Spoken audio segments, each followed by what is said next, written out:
Andy Linton. Well, I'm going to tell you about these Playboy bunnies before anybody else gets here.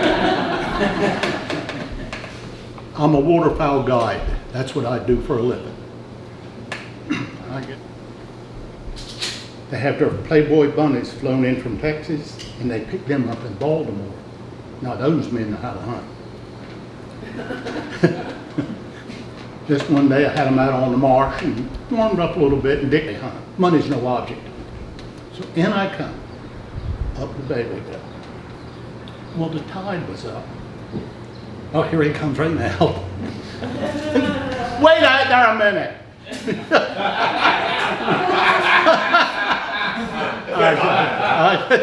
The tide was up. New story. Yeah, true story. Here's some up here. Tide was up. Both the girls get out. As soon as they get out, that blonde says, I got to pee. Down her pants, right in front of me. I got sort of mesmerized a little bit. I grabbed the girl, and we had to walk about 75 yards to get in the marsh. When we got to that line, and look, I turned around and looked, and my boat was about 100 yards at the middle of that channel. I'd forgot to throw my anchor out. That boat just drifted right on off the bank. There she is out there floating just as nice. I said, if this don't beat all I ever seen in my life. I had to call Cart McGee. He was hunting down from there. You all know it. I said, Cart, will you go get my boat for me? I said, she come untied. So that was the Playboy bunny. So I did get it over with. All right, crab pots. This is a vinyl coating that's on the wire. I buy it like this. This is 17.5-inch gauge wire that is vinyl coated, 1.5 hex. There's the other size wires you have. You have the 1-inch wire they use for peelers that you cannot bait because you catch all the small crabs. These pots here you cannot use for the peeler crabs because they're small, they will go through.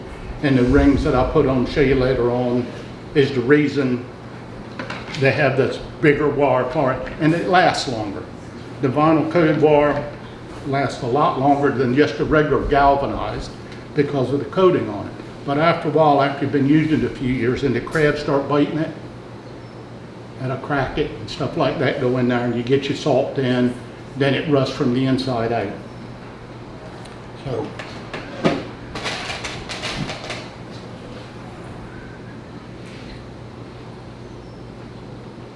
These, this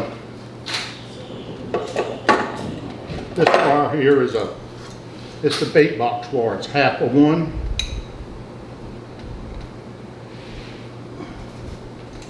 And it's put in there a small mesh so the crabs can work and get the bait through it, but they don't eat it all.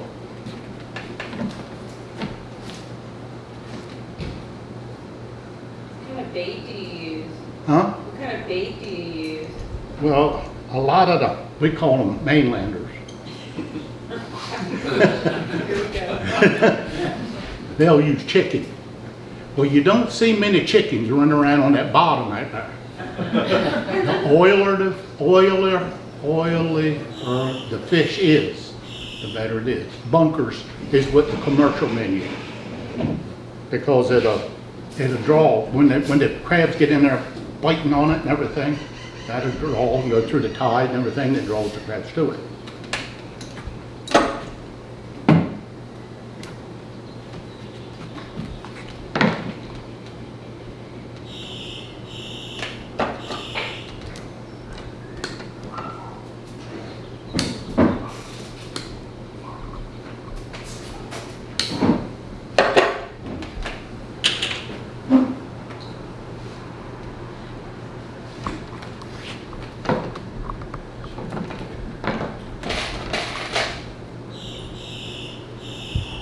Were you making these to sell, or did you just make them for yourself?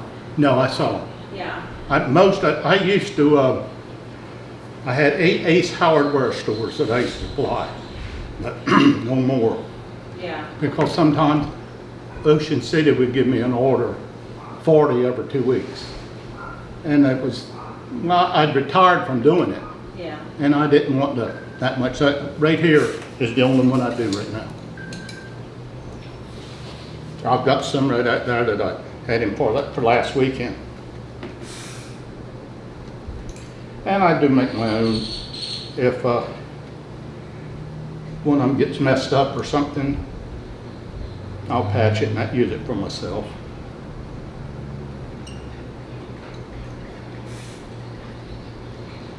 But it's Without a commercial license, I mean, the commercial man, for the non-commercial, Yeah. you're allowed one a person, and they're supposed to be in the boat with you.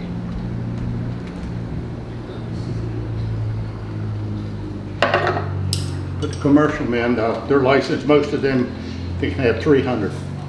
with their You're only license. allowed to have one if you don't have a commercial license? Right, for just you fishing off your dock and stuff like Oh that. dear, that's bad news. Yeah, but that's only if they catch you. So you can have the Chincoteague limit.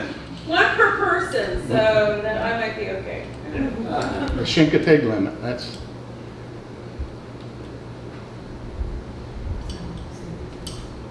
Chincoteaguers are strange people. If you do it commercially, what fraction do you lose in a year, lose track of? Well, that all depends on the weather.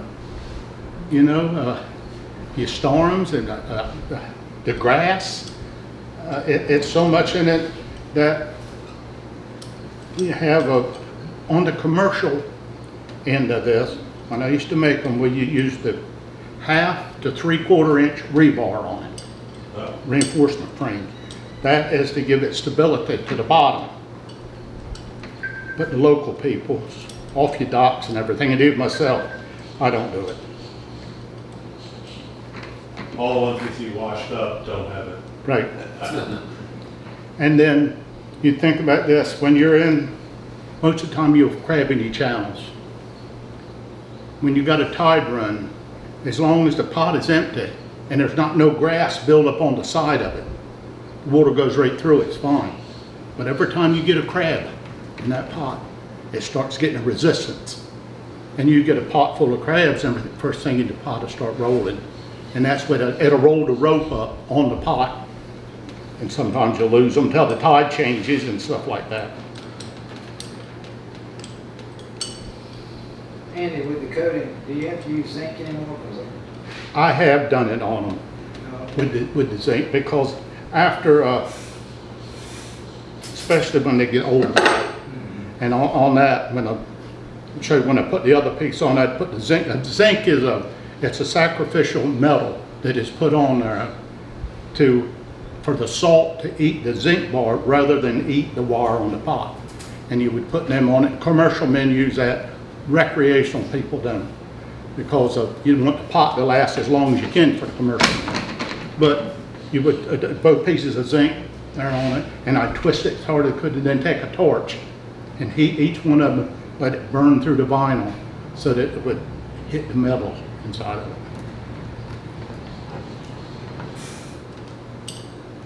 This piece I'm putting in now, it's called the upstairs.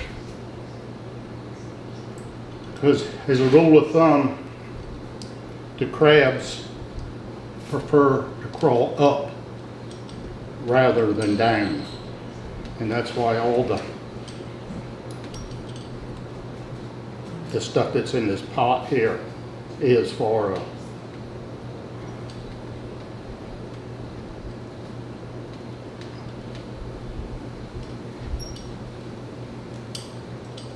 called twice when they get in here.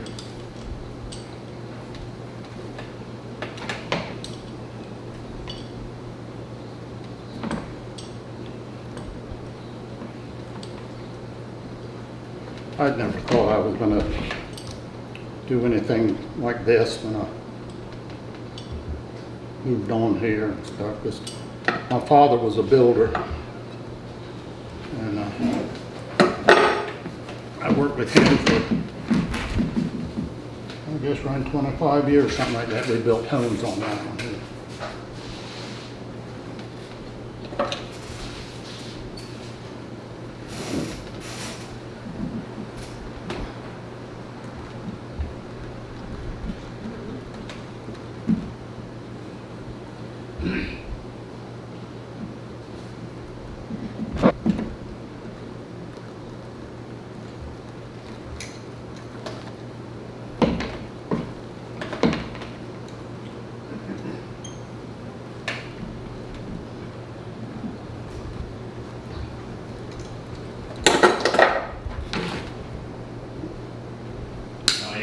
everybody know what you're attaching there, how you're holding those together? Huh? Does everybody know what you're using to clamp those together, the wire?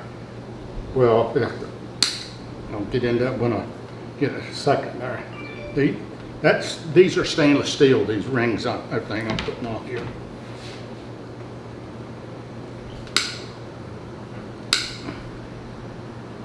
All right. Now I'll explain to you about these holes a little later. Now the pot is both the same. One side is just like the other, so it don't make no difference which side I start on. But this is where you start to cut the holes for your funnels.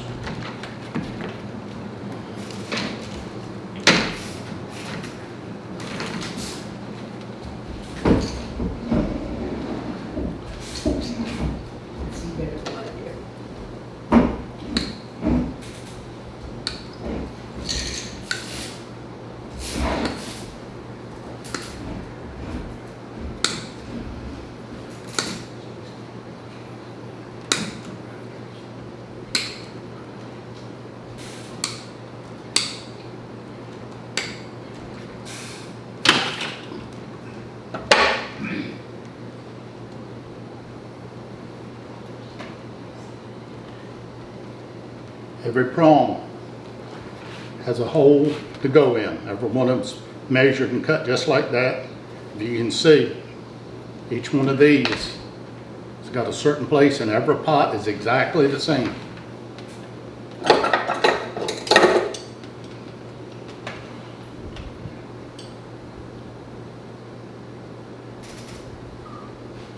When would these pots have first been seen on Chincoteague? When were they first done?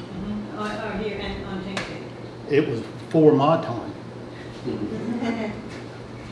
Well, originally, they were just regular metal chicken wire, right? Now They got were the just, coating. I don't know how long the vinyl pots, the vinyl wire has been out, but the vinyl will catch 3-to-1 crabs. Because I tried it, I put them out, and the commercial men, they prefer yellow pots. It's 5, 6 colors. There's black, green, red, yellow, blue, orange. I think that's it. The crabs prefer a color? Well, the commercial men say they do. Yeah. Now, I can't say that. You would think the green, because they kind of Exactly. camouflage a little bit. Well, in shallow water, the yellow pots or the colored pots are nice because just saying you're in 3, 4, 5, 6 feet of water and it's not muddy, you can see that pot before Yeah. you get to it. So you don't have a chance on, running up and getting hung up in the pot. If you're in deeper water, it don't make no difference. A little different because you bait peeler pots that are to catch the crab that's going to shed to your soft crab. And you bait them with a Jimmy crab, the male, adult male crab. Peelers will go in. The only time they can mate is when the virgin crab, which is the peeler, when she's soft. That's the only time they can mate. And so those little crabs, there's millions of them on the bottom, and it's a different style pot that you use for this. And they go in, she knows she's going to shed, and they go in there so they can mate. Y'all like soft crabs? Yeah. Nothing better than a nice fresh soft crab. When I used to shed soft crabs, you go down first thing in the morning, have an electric frying pan, and the ones that would die overnight, we call them stills, of a little piece of meat just about that big, and you clean it the best you can and roll that in a little bit of flour in that hot frying pan, and put that nice and fresh. No better. Y'all ever eaten eels? I seen a lot of smirks. Nothing wrong with eels. I always bring eels up to mom. I mean, cut them up in little white Oh, yeah. cells because they wiggle. And Yeah, you put it, snap. you cut them and clean them and put them in the pan, and they'll twist and everything while they're cooking.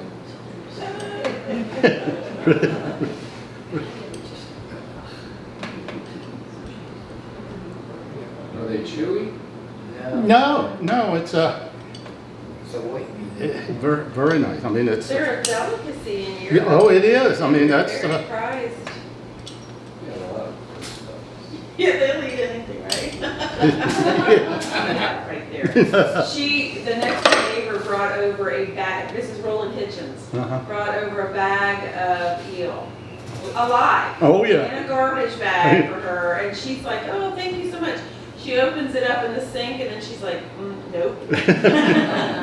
Close that right back up. Yeah, it is. Give it to somebody else. And Did not there- know what to do with that. It's an old saying, sliming or the eel, because you get it, you catch one of them on your line and everything, and he'll turn all in, tie your line all up in knots, the greatest mess. And just as slimy, in order to clean them, most of the old head would throw them in the cinders from the stoves. That would take the slime off them so they could hold them, because you cut them around the neck and you grab a hold of that skin, put a nail through his head and hang it up, or her face.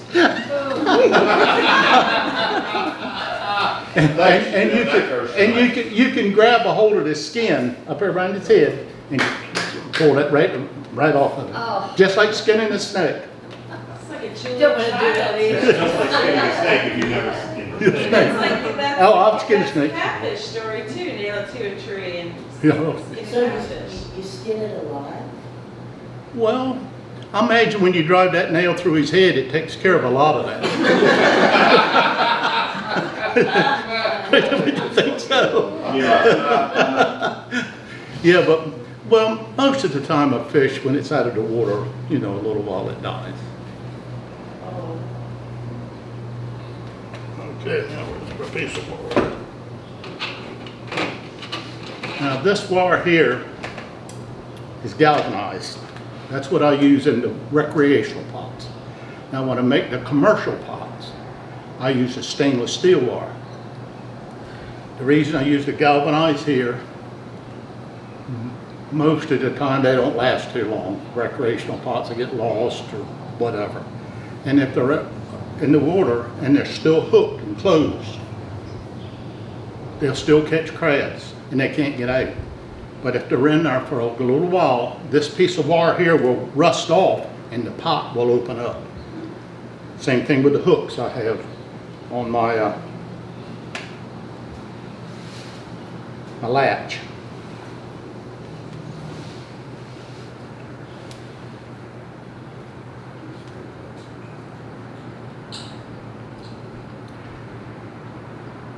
When I used to shed salt crabs, we would have, my father and I had about 300 pots out, small, only 12-inch pots. And when you go out and you come in with thousands of the little peelers that's going to shed into your salt crabs. And you put them in floats, and they would shed them there, like that. Well, after my father died and everything, I got into it with another friend down here, and we had 60 of the float. Have you ever seen a soft crab float? How they're like little aquariums. You got the water running in it, and it comes out. The boxes are 4 by 8, 2 by 12 sides on it. You put about 6 inches of water in it, and it's got an overflow pipe in the bottom. Spray comes in that, and that stale water goes out the overflow, and it keeps circulating the water continually. Well, 60 of them, I would have anywhere from 1,000 to 1,200 peelers in each float. Well, you take, when the condition's right, nice and warm, you go down there to them floats, and it looked like ever a crab in there had shed, because they'll double at least in size. Your little peelers, about that long, they'll be twice as long as soft crab, and they're big as your foot, sitting up on top of that water, and they come off with the bread trays, about 3 by 3.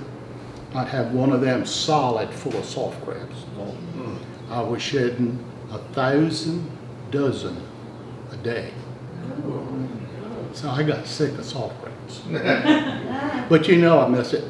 I miss fooling with them. I wished I had one at my dock, just one float, just to play with. Tell them what you did to me with a soft crab. Huh? Tell them what you did to me when I was about 5 or something with a soft crab. Oh, yes. It's nothing like soft crabs. No, he says when you were in the boat and you threw it at him and scared him to death. Oh. Well, no. Yeah, I forgot about that. My grandson back there. We went up to my hard crab pots. We're getting the sting. And I had one shed in this. Well, I was holding it. I got it and I hold it. I mean, they're just as soft as a dish rag. You know, you can't crawl or nothing. Well, I But you had, didn't know it was. yeah, but I had that. I said, Landon. This has been, I don't know, 5, 6 years old or something like that. And I was holding that. Well, that crab got one lunge, and when it did, it jumped to him. Pop, boom, boom, boom. Pop, don't do that no more. He had that. That was something. But I would take the salt crabs when I shredded them, and had to put them in boxes, and I was taking mine to Chrisfield. John T. Handy is a company over there. And then it seemed like me I was getting like $6 a dozen run. They weren't graded for size. And I had somebody call me the other night looking for soft crabs. Said she got a price on them now. We're $55 a dozen. I don't know what they'll be at the carnival, because we have soft crabs at the carnival, but they're bought, and most of the time they're already all breaded, clean. So you think there's a big difference between ones that are fresh and frozen? Well, it's nothing beats fresh.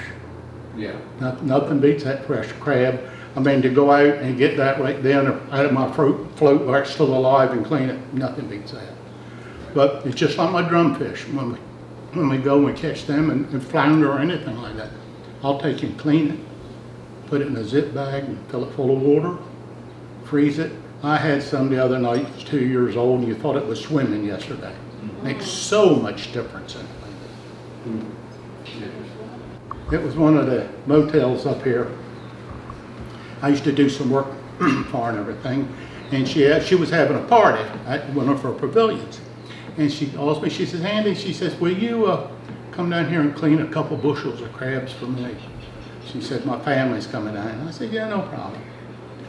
So I go there and clean them, have them all done. And in our pavilion, which was on the same order, dump them out on 2 big picnic tables right there. Well, the tops was all off of them. And there they are, nice, beautiful. These 2 newlyweds come in.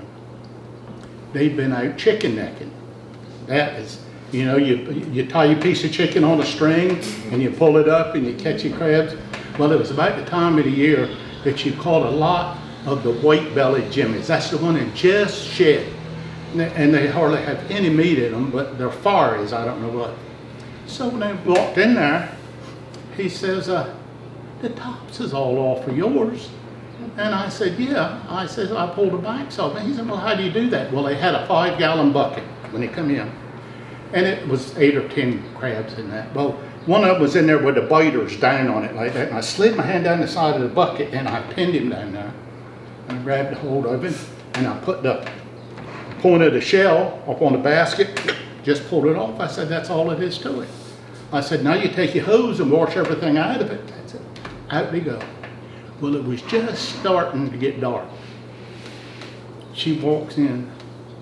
She says, will you come out here and show him how to do that again? I said, because his cussed everything that walked and shoe left. And by that time, he walked in and the blood was dripping off his fingers. I thought he had enough sense. I didn't have a glove to put a glove on to do it. Here he is putting his hand down in the basket. He learned quick though. Yeah, I thought the man learned to have enough sense to do that.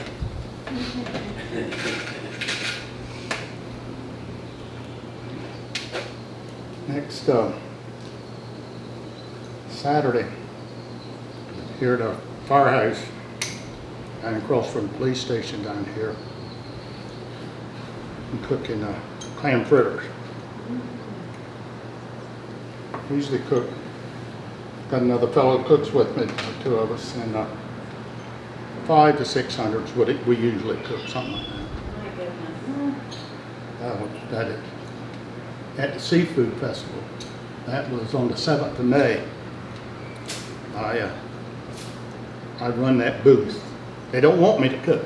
They want me to take care of the Board of Health and everything. But I got all the fellows that cook for me, or cook with me, at the carnival. And that day, from 11 till 4, they cooked about 1,200 clam fritters. It gets old after a while. It gets old. But nothing like a good clam fry. I'm more partial to the clam than I am the oyster. Because my special batter and everything I have that I use, I'll put a lot of, doctor it up a lot. Onions and Old Bay, and Worcestershire, sugar, salt and pepper, flour. But the oysters is just oysters, egg, flour, salt and pepper.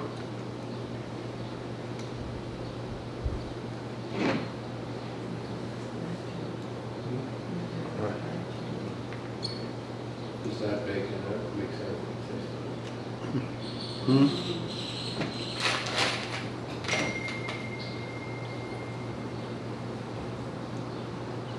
Those 1,200, they start with already shucked clams, or you shuck them on the spot? Well, when we order it, when the dealer's down here, Don Seafood, that kind, and he supplies the clams for us. And what we started doing now, and from now on we'll do, he will grind them for us, so that we don't have to grind them ourselves. Because when we order the clams, we usually figure 50 gallons, and that's about 18 to 20 out of a gallon on the clams. And so what we would have to take the big one, them big Hobart grinders, have to take it from the carnival all the way down to Tom's Cove, hook that all up, get that ready, and then grind them. Well, when you can open that gallon bucket and they're all ground, boy, that saves a lot of work. And that's what we have now. And that's what he's going to do this year when we start the carnival on July 1st. He will be grinding them for us.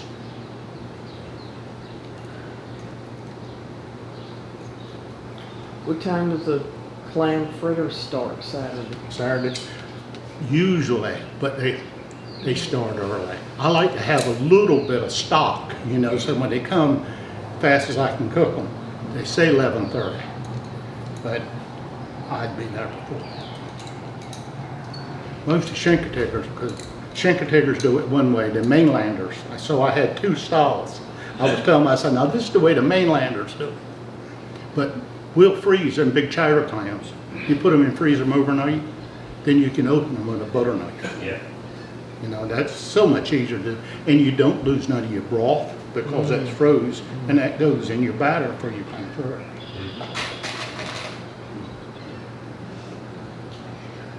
So how's a mainlander open a clam? Huh? Well, I've seen them open them, Big bust chowder. them with a hammer. It don't get no shell in it when you do that.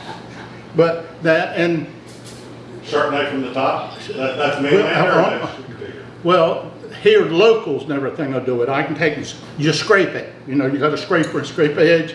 And I take that knife and I can open it, and the clam is not cut at all.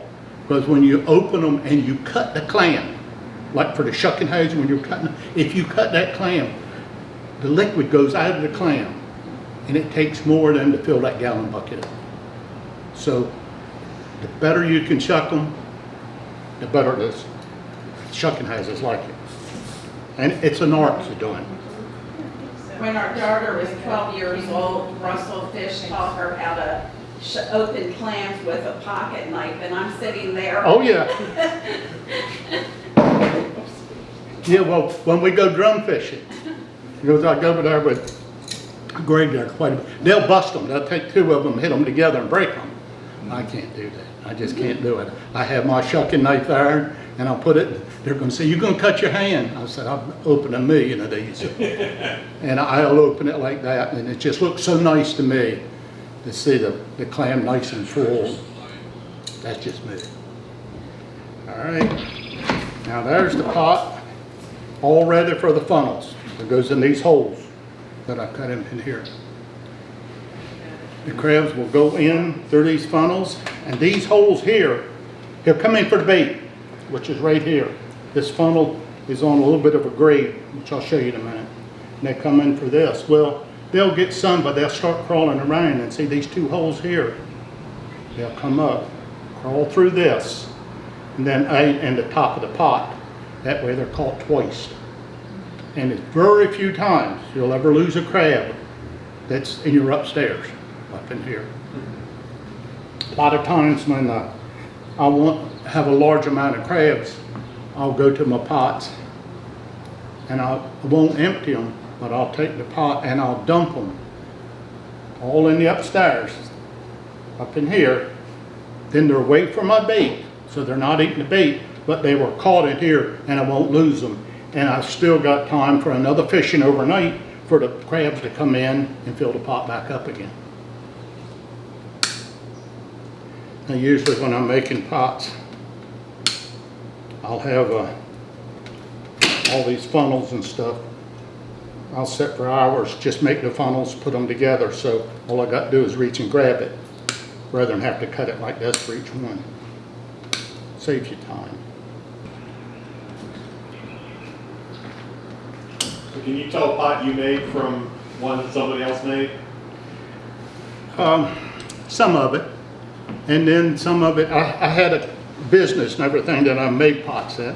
A little bit of it I changed, you know, like the height of the upstairs, and a lot of the commercial pots were taller this way.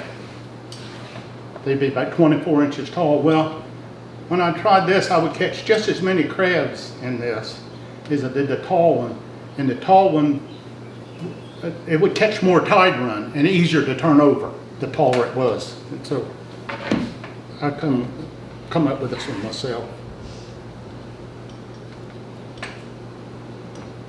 So lobster traps are very similar, but they're really short. Oh yeah. Why, is that just the same reason? Like Well, the lobster traps, they've got the net funnels. Yeah. And they got two of them that crawl, where they crawl, and then they're caught again, just like this upstairs does. And the lobster traps, they're long. And little different style, but same principle. Yeah, same thing. Same principle. Is there a good month that you say crabbing's like the absolute best? Oh yeah.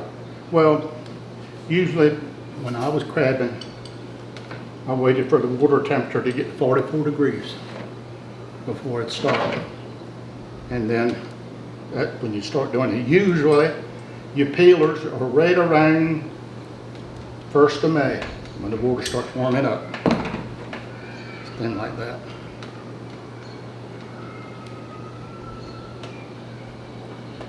I had when my father and I were peeling, we'd go in, I mean, sometimes you'd have 4,000 or 5,000 peelers.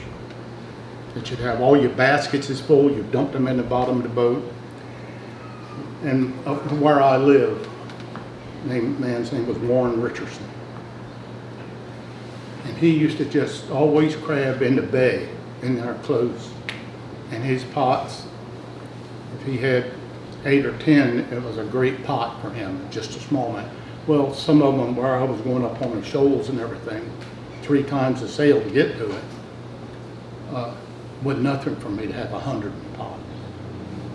I've had them where the pots was so full that I'd have to put my arms underneath the pot to lift it up where they'd be in it this deep, and it would bend the pot up.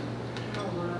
Well, this one day, when I left the first thing in the morning, one of the openings that I go through, Warren had one peeler pot there. And when we come back in that afternoon, I had a basket with about that many peelers in it, probably maybe 100.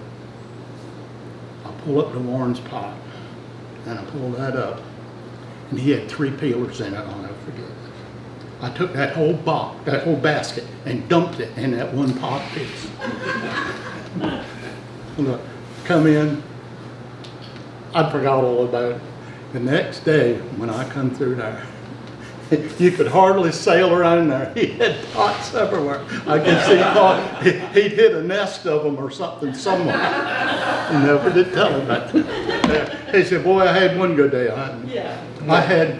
He was hard crabbing out in front of some of my blinds, and I had these men hunting. And they said, what's that man doing? I said, he's catching crabs. He's potting crabs. He said, you mean the Merlin blue crab? I said, no, this is a Virginia blue crab. This one. So they said, do you think we could get any from him? I said, I don't know. I don't know what, what he's catching or whatever. And they said, well, do you think you could check and find that? I said, yeah, I can find that. He said, because I'd like to have a bushel if I could get them. He said, what do you think a bushel would be? I said, well, I imagine, this had been 40 years ago. I said, you probably get a bushel for $40. I just read off the top of my head, that was over ago. When I pull up to Warren, how you doing, Andy? I said, I'm doing good, Warren. I said, if you got market for your crabs and everything? He said, I've been selling down here, William Lee, down to the ice house. I said, well, if you got a bushel you could get rid of? He said, yeah, by the time I finish this line, I'll just about fill this bushel. I said, well, what have you been getting for them? He said, well, the ones yesterday, he said, William Lee gave me $6 for this bushel. I said, well, Warren, will you take $40 for a bushel? He said, for $40, you can have boat and all. I'll never forget that. You got to know him to know that. $40, you can have boat and all. I said, all you got to do is stand this bay and put them on my dock for me. So it happened when I come in with my hunters. They didn't know. They were tickled death, got the bushel crabs. What are you going for today? Well, I've heard Jimmy's over $200 a bushel. $225 in DC. Was it? Well, isn't that awful? I went when we went drum fishing over C.L. Marshall here 3 or 4 weeks ago, and he bought a half a bushel of sooks for the bait, and he said he paid $80 for a bushel of sooks. Oh, it would be awful. You know, when you're crabbing, you come in today and you sell your crabs, a bushel of crabs are worth $25. Well, you figure you go out tomorrow, you're going to come in tomorrow at the same price. And when the quantity's good, the price is not. And when it's just the opposite, when you don't have no quantities, when the price is. And the middleman is the one that makes the money. It's not that poor crabber going out and doing it. One of them was a chef, and he liked to cook when we come out hunting. So I had to hunt him. Most of my blinds are pole blinds that's on the water, but I had a couple that's on the marsh. So we were sitting in this blind this one day on the marsh there, and this pair of brant come and pitched in the decoys. Well, one of them shot, bang, kills them 2 brant. He goes out there and he gets them brant and everything, and he starts pulling the feathers off of them coming in. The other one goes behind the blind.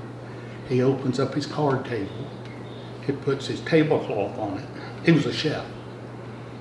Takes his Coleman stove, puts about a ½ inch of olive oil in this Coleman stove there, his frying pan, slices onion and green pepper and all kinds of spices, and puts in this olive oil. They take that brant and slice that rake paper thin, put that in there, put a lid over it, starts cooking that. The other burner, he had a box, little aluminum box that he set over top of a burner. He rolled out some flour, some whole milk, some salt water, and made a loaf of bread. Well, that cooked for about 20 minutes, half hour, something like that.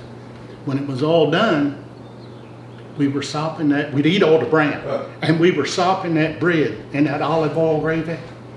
They were used to eating olive oil, but I wasn't. I said it looked like the Exxon Valdez had run ashore around that bank. Rough afternoon. Well, now the pot is catchable now.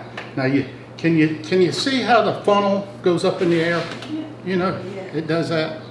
Now what I'll do for mine when I'm going to do that, I squeeze these corners in and I taper this a little bit more so it's easy for him to go in. But you see, it's harder for him to come out that funnel and find that little hole to come back out. That way, when he goes in here, he climbs around, comes up through this, up in here, and he's double caught. Double caught. Now your bait goes in this, which I'm telling you about, you use your bunker.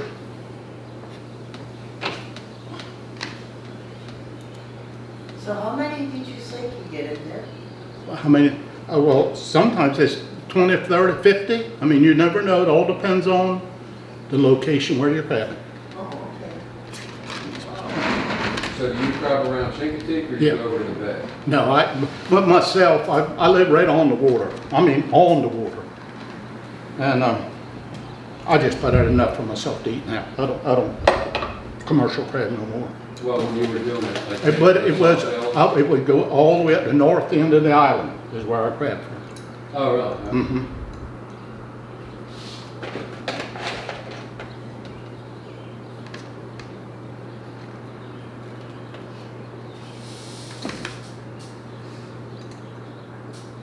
So how many people are commercially fishing, commercially crabbing on Chincoteague? I mean, oh Lord, it's hard to say.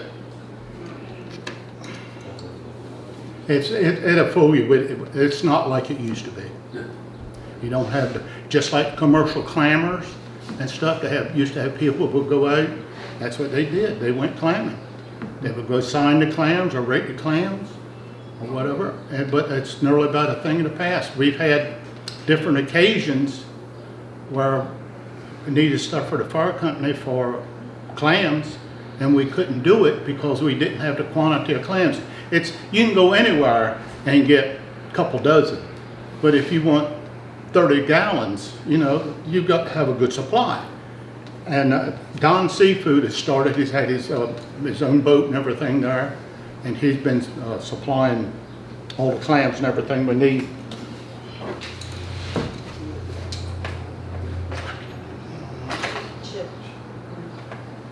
I heard recently that the average age of the working waterman on the Eastern Shore was 62.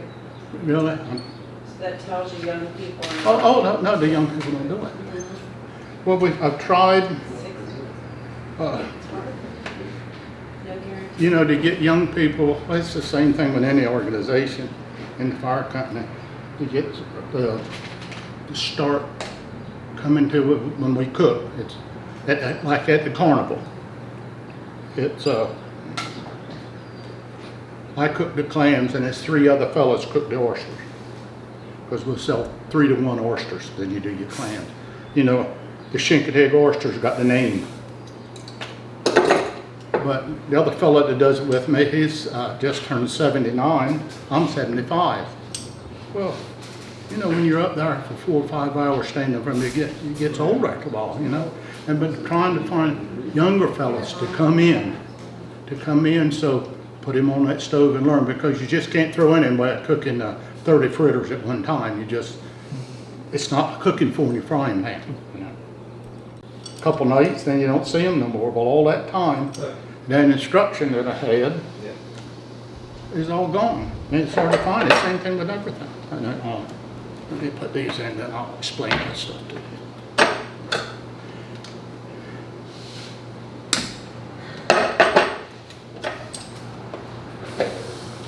Now these are what they call cull, C-U-L-L, cull rings. It's 2 5/16. That's regulated by the state. That has to be in each pot.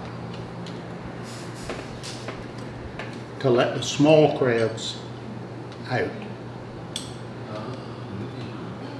And it's good to let the small ones out because your small ones, if you leave them, they're just eating your bait, and your pot's not going to catch when the bait's gone. So, but the commercial man, he don't think much of that. Commercial man will, a lot of times, take the shell off the chimney, the top shell, and he'll wedge that in this way and stick that in that opening, in both of them, so the crabs can't crawl out. Now, if the state man pulls his pot and looks at it, I can't help it if that crab got in there and died like that, left his shell like that, but he's got all the small crabs in there. Tricky. Oh, it is.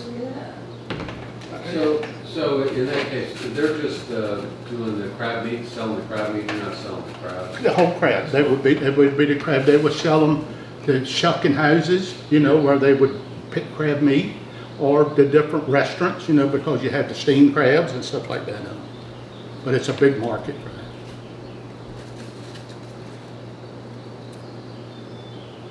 Andy, Why would they keep in the small ones? I mean, could they sell them? Oh, yeah. It's a lot of the commercial men will do that. They'll go out early in the mornings. I'm talking about 1 or 2 o'clock. They'll have reflective tape on the buoys so they can fish them before light, and they'll have their 8 or 10 baskets of undersized crabs. Put them out somewhere, somebody come get them, and they'll sell enough of them to pay all their expenses that day. Got it. Now, I'm sure a lot of that is not like it used to be, you know, because When did they start making you put the coal rings on? it's been ever since I've been doing that. Yeah.